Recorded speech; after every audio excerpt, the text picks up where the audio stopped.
Hi. The program is called Two Different Worlds.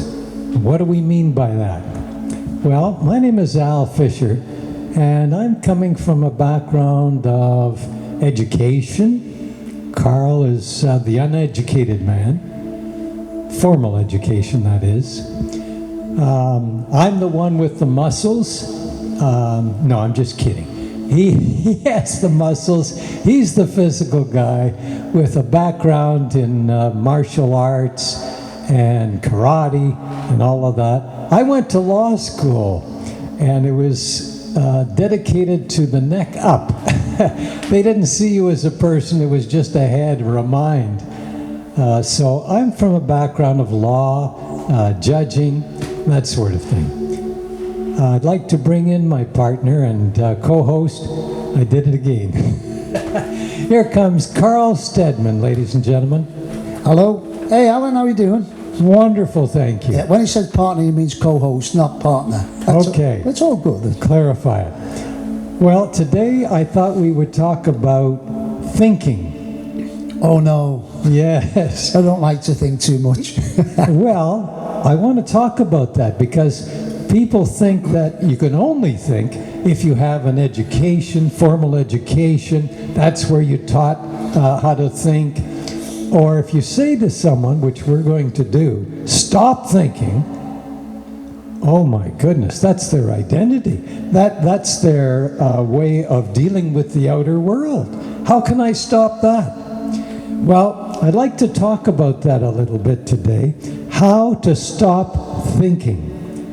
And I know that sounds very flaky and, oh my goodness, what are you trying to do? Change my identity? The answer is yes. And our mentor is Eckhart Tolle, and he'll tell you the same thing. Stop thinking, because that's the source of all your problems. Now let me explain. If you have a math problem or a technical problem, you might pick up the computer and try to figure out this, that, and the other, and what has happened in the past. But that is a tool to use. And our mind is the greatest computer in the world. However, it's meant to do some problem solving. That's what it's good at, problem solving. Not all the time. You know, you're supposed to put it down sometime. We're forced to put it down at night when we go to sleep, you know, and give it a rest. Just like a computer or a smartphone or something, you have to plug it in at night to get recharged. We don't get plugged in, but we need sleep to recharge. That's all I'll say for now. Carl, you want to take over? Yes, you're right, Alan. Absolutely. We've both been a follower of Eckhart Tolle for a long time. And Eckhart says we need to go from thinking to being. And Don Luis Miguel wrote a book, The Four Agreements. He actually wrote another book called The Five Agreements. And Don Luis Miguel said, don't believe what the mind says. That's a very important thing. And when he's talking about the ego mind. And we got a question, right, Alan? How do we stop thinking? How do we do that? You know, some people might, well, I'm sure a lot of people say you can't stop thinking, you know. And going back to Alan said I was uneducated. Yes, I was in a wheelchair for 3 years, and so from the age of 8 till 11 I missed all them years of schooling. I left school when I was nearly 15, so I never had much education at all. Most of my education came after I left school, and to be honest, I don't think it served me in any way, a bad way in any way, because I look at a lot of the school system, it's programming as well, you know. And it enabled me to be a real free thinker from an early age. I was self-employed from the age of 18, and I've been self-employed most of my life and loved it. I followed my heart. I didn't think, well, I've got to do this, I've got to get this degree. And I'm not saying there's anything wrong if people do that and you need a degree like you did in law, Alan. But what I'm saying, for me, it worked perfectly because I've always been extremely happy in my life and always followed my heart, and things have always worked out for me, you know. So getting back to the thinking, can we stop thinking? Well, the first step is to become aware, Alan, right? So think about what you're thinking about. And as soon as you think about what you're thinking about, that's the observer. As soon as you think, oh God, I'm thinking that. But as soon as you catch yourself, you then become conscious that you are thinking. Right, Alan? That's one thing, anyway. Be the observer of your thoughts. Absolutely, to separate from your thoughts. Because all thoughts are negative. They're usually negative. You know, they're criticizing yourself, they're criticizing other people. It's always chatter, chatter, chatter in your head going on all the time. So how do we stop that? Okay, it's coming up. I was going to say about Eckhart Tolle as well. He missed a lot of schooling as well, formal schooling. Right. Yeah. Yeah. And then he went back in university and he was very successful at university. Yeah. Did very, very well. Well, for me personally, I always wanted to know the deeper questions of life, you know. Who are we? Why are we here? Why are we here? So from the age of, actually just before I left school, I was reading books about the cosmos and how I used to stare at the sky and look at the stars, and then I'd start to understand and read more that in our galaxy there's millions of stars and there's millions of galaxies. So that to me was much more important than a lot of the stuff that we were being taught at school, you know? Absolutely. And most of it just stops at a certain stage. Like the scientists can tell you how your body is composed, all the different things, but they can't tell you how it works. What makes it go? What is life? Or that's the big one, isn't it? Big one. Or the Earth turning around the axis, on its axis, going around the sun. Well, how does it do that? What makes it do that? Why?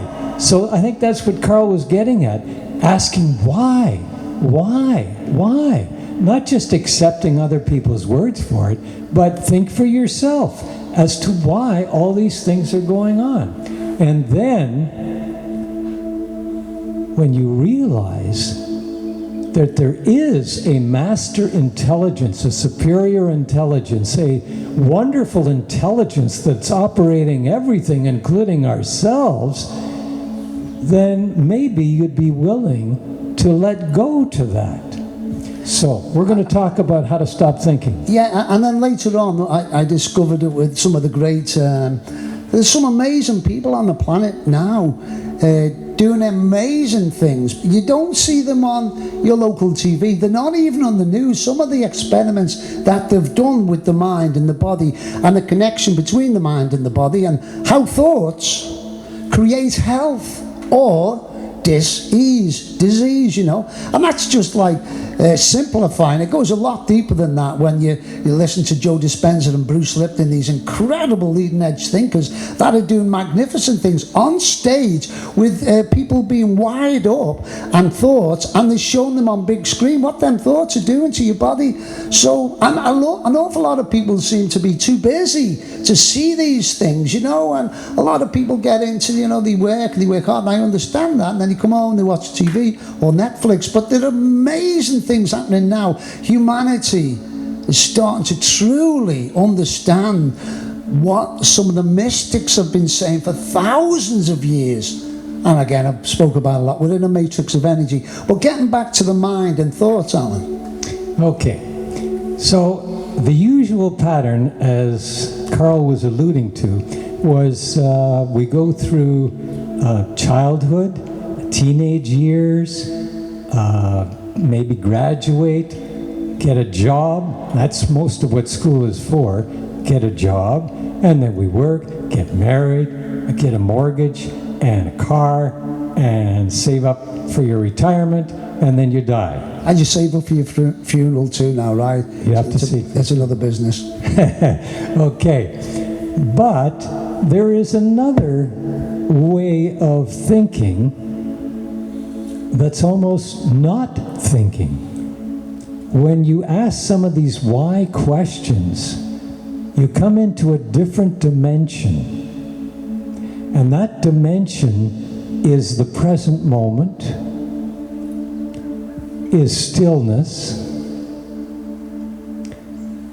and going to ask you to think about preparing for sleep and just letting go. Everybody, even the hardest working people, have to just let go at night and rest. You're going to have to let go at your funeral, speaking of funerals. When you let go, when you die, you let go of all your problems, all your taxes, all your mortgage stuff, everything. Everything has to go. Can we do that while we're still alive, while we're still in form, just to relax, give thanks, be quiet, and be still, and be aware though, not just going to sleep, but becoming aware. And Alan, too, that is the most important time when you're dropping off, and before you go to sleep, to go to bed with a positive thought. So don't go to bed after watching the news. I mean, don't switch the news off anyway, but go to bed in a peaceful way, because it affects your body as you're going off to sleep. And thankful. To give thanks for the day that you had, with all its cares and worries and all the rest of it.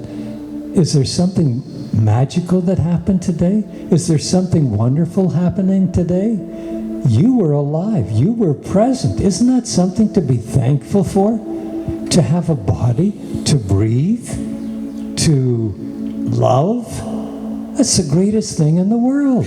You know what, Alan? That's it. I spoke about that on my radio show yesterday. I went for a walk in the country last week, and I do give gratitude, but I decided to do it for half an hour. My partner, who'd gone for a walk, she does a lot of walking. She went for a long walk, and so I sit on this little tree stump. She's 15 minutes one way, 15 minutes the other, and then she comes back. We go back together. So it gives me half an hour to meditate, and I thought this time I'm going to not just do meditation, I'm going to do a gratitude. So it was absolutely phenomenal, because I closed my eyes, so I started to give thanks to my family, my friends, all the good in my life.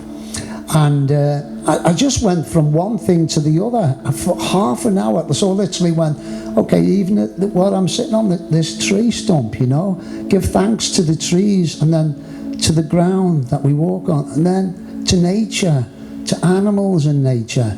And I went on, and you can go on, and it's amazing what you can give gratitude to. And then after about half an hour, I opened my eyes, and I just looked around, and the trees seemed to be greener, the sky seemed to be bluer. It's magnificent. Give it a try. Count your blessing instead of sheep. I think that was Bing Crosby. Anyway, try it out for yourself. Don't take our words for it. Maybe you think we're a little crazy. You try it for yourself. That's the whole test, is your own experience. Try it for yourself. Just relax, let go of everything for half an hour, 10 minutes, 5 minutes. Give thanks, be still, and be in the present moment.